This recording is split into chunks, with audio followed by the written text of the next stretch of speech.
বিয়ের আগে প্রেম জমে, বিয়ের পর প্রেম কমে, এটি নিয়ে বিতর্ক হতেই পারে না। এটি তো দিনের আলোর মতো সত্যি। কারণ প্রেম হয় প্রেমিকার সাথে, বউয়ের সাথে হয় সংসার। প্রেমিকাকে আদর করে বউ বলে ডাকা যায়, তাকে লোকের কাছে বউ বলে পরিচয় করিয়ে দেওয়া যায়। কিন্তু কখনো বউকে কি শুধুমাত্র প্রেমিকা বলে লোকের কাছে পরিচয় করে দেওয়া সম্ভব? সাহস আছে আপনাদের? সর্বনাশ হয়ে যাবে, ভাত বন্ধ হয়ে যাবে। সুতরাং বিয়ে নামক একটি ঘটনার পর প্রেমিকাই থাকে না। যেখানে প্রেমিকাই থাকে না, সেখানে প্রেম জমবে কিভাবে? সেখানে প্রেম কমবে, প্রেম হারিয়ে যাবে। আবার প্রেমিকের দেয়া 2 পয়সার আলতা, কাঁচের চুড়ি কিংবা সস্তায় কেনা শাড়ি, এগুলো প্রেমের সময় প্রেমিকার কাছে থাকে আদরের, থাকে ভালোবাসার, থাকে যত্নের। কিন্তু বিয়ের পর বউয়ের কাছে এগুলো হয়ে যায় চোখের বিষ। একজন সত্যিকারের প্রেমিকের প্রেমের উপন্যাসে বিয়েই কখনো শেষ পৃষ্ঠা হয় না। কারণ তারা জানে কোনো কোনো প্রেম না পাওয়াতেই পূর্ণতা খুঁজে পায়। তাই পৃথিবীর শত গল্প, কবিতা, উপন্যাসে প্রেমকে সাজানো হয়েছে না পাওয়ার বেদনায়। আর এজন্যই প্রেমটা আসলে বিয়ের আগেই, অর্থাৎ না পাওয়াতেই জমে। তাই অবশেষে আমি বলতে চাই, আমি যদি তোমাকে পাই তাহলে বিয়ের পর আমি হয়ে যাব দায়িত্বশীল পুরুষ।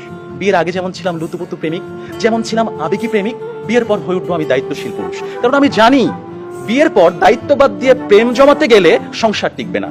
আমি পুরুষ, আমি রাখবো তোমায় বাহুডোরে, কখনো ভালোবাসার আদরে, আবেগী প্রেমিক হয়ে, কখনো বা স্বামীর দায়িত্বে। যেভাবে কবি বলেছেন, সাজিয়ে গুছিয়ে তবুও ঠিক কাব্য করে বলা গেল না। এজন্ম তো কেটেই গেল অসম্ভবের অসঙ্গতে। পরের জন্মে বয়স যখন 16ই সঠিক, আমরা তখন প্রেমে পড়ব। একজন প্রেমিকের থাকে দেখা না পাওয়ার কষ্ট, থাকে হৃদয়ের উত্তাল আবেগ। তাই বৃষ্টি কিংবা জ্যোৎস্নার রাতে যখন প্রেমিকার মন ভালো নেই কিংবা যখন কিচ্ছু ভাল লাগে না, তখন প্রেমিকের থাকে নানা আয়োজন। মেসেঞ্জার কিংবা হোয়াটসঅ্যাপের ভিডিও কল থাকে উত্তাল। আমার জান, আমার জানটুস, আমার ময়না, আমার টিয়া, আমার হেটুস, থাকে কত রকমের সম্বোধন।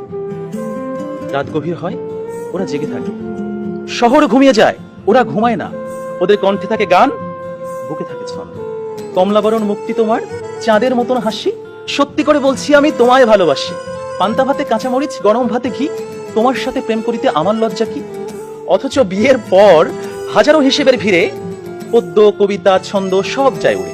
আপনারাই বলুন, এইভাবে কি কখনো প্রেম জমে? বিয়ে নামক একটা ঠুনকো শব্দ কখনোই কিন্তু প্রেমের বিশালতায় বাধা হতে পারে না। বরং প্রেম হচ্ছে সেই অস্তিত্ব যেখানে প্রেমিক মন জানে জন্ম জন্মান্তরে তুমি আমার। তোমার সাথে আমার বিয়ে হোক আর না হোক, তুমি আমারই ছিলে, আমারই থাকবে। হুমায়ুন আহমেদ বলেছেন, যে প্রেম যত গোপন, সেই প্রেম তত গভীর।